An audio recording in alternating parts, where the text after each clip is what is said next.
Se você é novo no Bitcoin, seja bem-vindo ao momento em que é declarada a morte do Bitcoin. Isso já aconteceu diversas vezes ao longo da história e provavelmente deve continuar acontecendo. Então, aqui nós temos o site bitcoindeaths.com. E aqui a gente tem o preço do Bitcoin e os momentos em que o Bitcoin foi declarado morto, né? Então tem várias declarações. No caso aqui desse site, isso aconteceu 461 vezes, mas é claro, na verdade o número de vezes é muito maior, só que provavelmente essas aqui foram as vezes em que isso foi documentado, né? Aqui, por exemplo, quando o preço do Bitcoin estava em $746 em dezembro de 2013, o Paul Krugman falou aí que o Bitcoin enfim, não valia nada, né? Várias outras declarações aqui por presidentes do Federal Reserve, deixa eu ver se eu encontro aqui, aqui, né?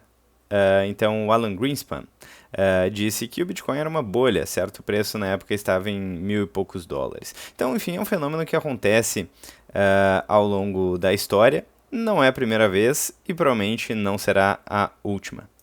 Geralmente isso costuma acontecer com mais frequência quando o preço está caindo, certo? E até, enfim, eu acho que hoje em dia a tese já está muito mais validada. A gente tem BlackRock, a gente tem estados aí fazendo reservas estratégicas de Bitcoin. Então a tese está ficando mais aceita no mercado financeiro tradicional. São aquelas fases ali, né, de primeiro não aceitar o que está acontecendo, se revoltar, e eventualmente você vê que, beleza, não tem muito o que fazer e acaba se rendendo à realidade dos fatos. É claro que nada disso é uma dica de investimento, isso é o que a gente sempre menciona aqui no canal, mas por exemplo, hoje em dia a gente tem a BlackRock, que é a maior gestora de investimentos do mundo, se preparando para lançar aí um novo ETF de Bitcoin. Lembrando que o primeiro ETF de Bitcoin da BlackRock, o BIT, fez muito sucesso.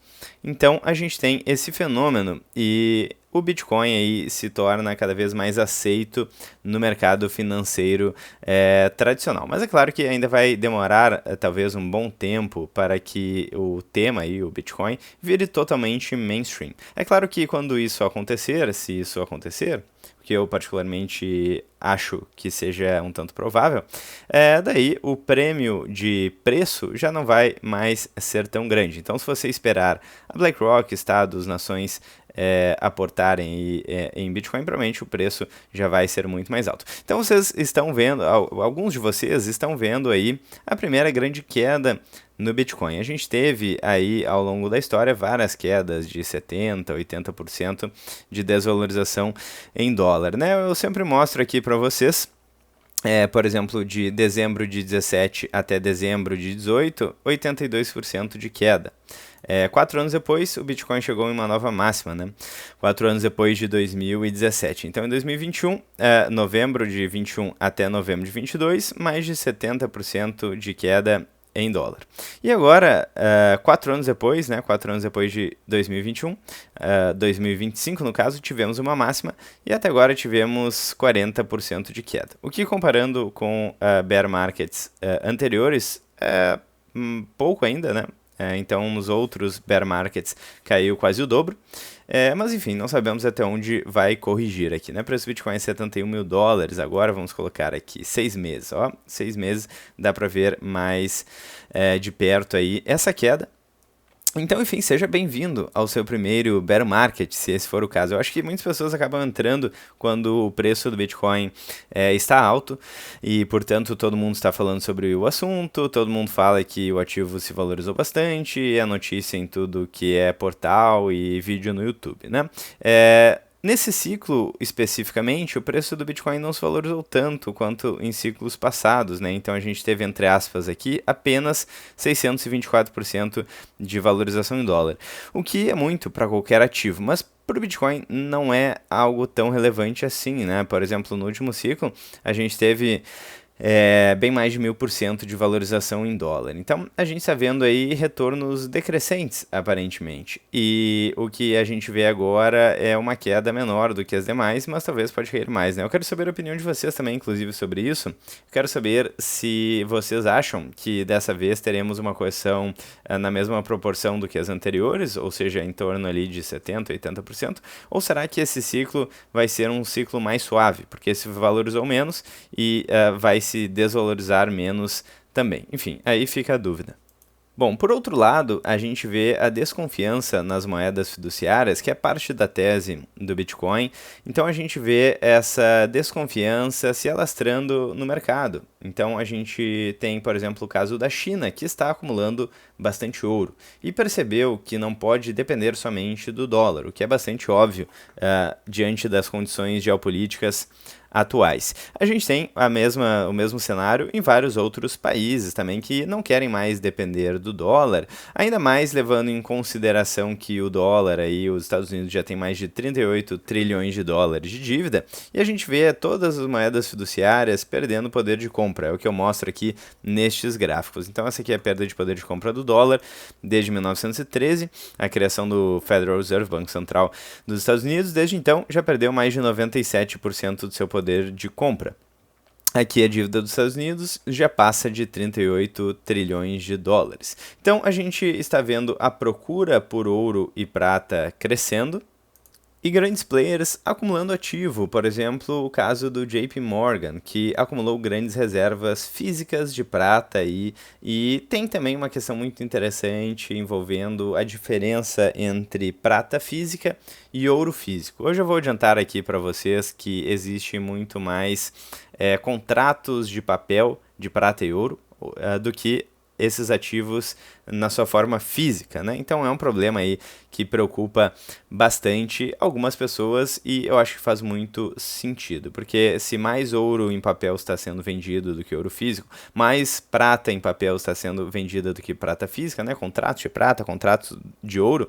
Se todo mundo resolver sacar, ou seja, pegar o ativo físico, podemos ter um problema, né? Falando aí sobre a valorização dos metais, eu já trouxe esse assunto algumas vezes aqui no canal, então temos o ouro subindo nos últimos 12 meses, mesmo com a recente queda, mais de 69% em dólar. E no caso da prata, mesmo com a recente queda, que foi uma das maiores quedas aí da história da humanidade na prata, e talvez a maior, inclusive fechou no dia de hoje com uma grande queda de 10%, a gente ainda vê nos últimos 12 meses 129% de valorização em dólar. Então muita volatilidade, é um ativo que se valorizou bastante, e quando a gente vê um ativo se valorizando bastante, a gente vê bastante volatilidade, né? Isso fica muito claro no caso do Bitcoin aqui.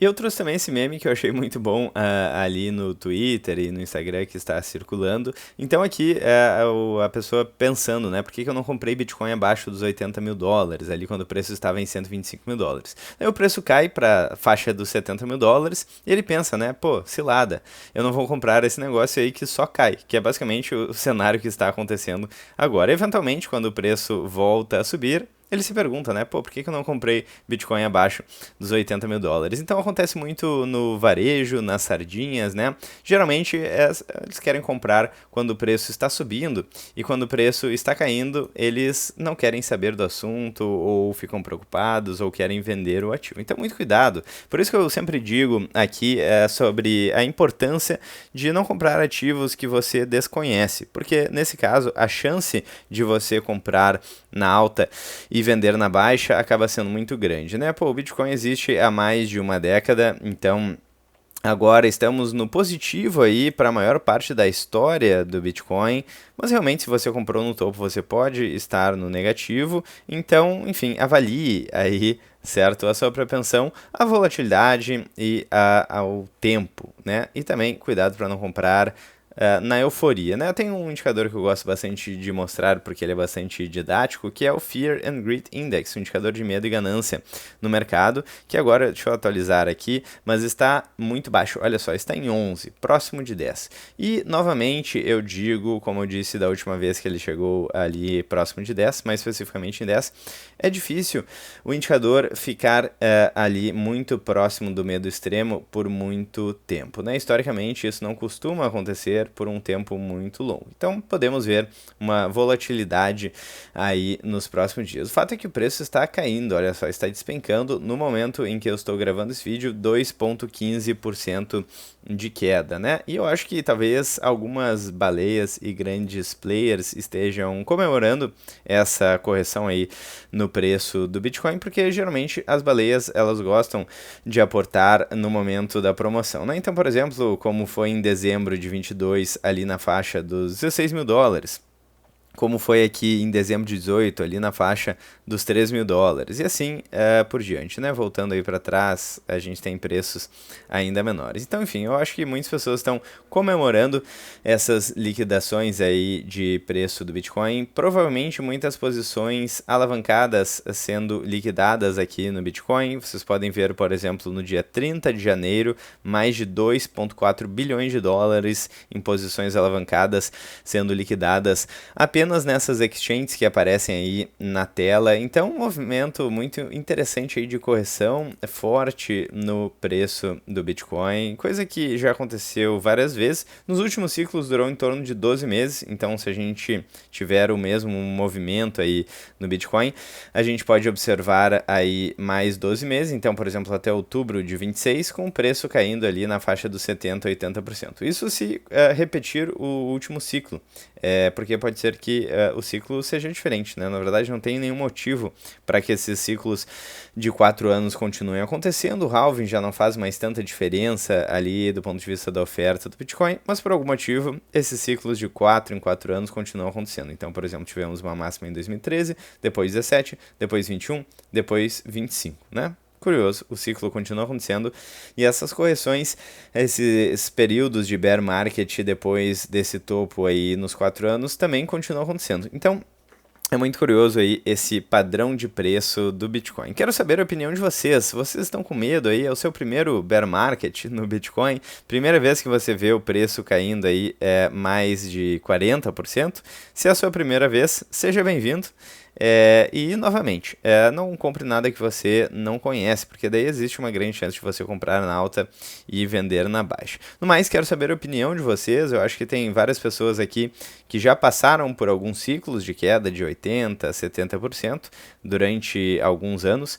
Então, eu quero saber aí a opinião de vocês, os novatos que estão passando pelo primeiro ciclo de queda e as pessoas mais experientes também que já passaram por vários ciclos de queda e já estão acostumados com esse movimento. Bom, enfim, antes que eu me esqueça, né, se você está pensando em comprar Bitcoin, eu sempre deixo aqui na descrição do vídeo o link da Mercado Bitcoin. Então eles têm um cartão com cashback em Bitcoin, 1% de cashback e um cartão sem anuidade, o que é bem interessante. Então se você faz compras aí e não está ganhando cashback, principalmente em satoshis ali, enfim, dê uma olhada nessa opção. E também, se você tem mais de R$100 mil de patrimônio, me mande uma mensagem no X ou no Instagram, caso você queira uma assessoria gratuita, né, e exclusiva, para tirar dúvidas sobre mercado financeiro, talvez alguma questão tributária, enfim, se pudermos ajudar, se você tiver interesse, manda uma mensagem lá com seu nome e o WhatsApp. Vou ficando por aqui, muito obrigado para quem assistiu o vídeo, novamente like, sininho, inscrevam-se no canal, façam parte da área de membros para apoiar financeiramente o canal e acessar o conteúdo exclusivo. Eu vou ficando por aqui, um grande abraço e até hoje ou amanhã no próximo vídeo do canal.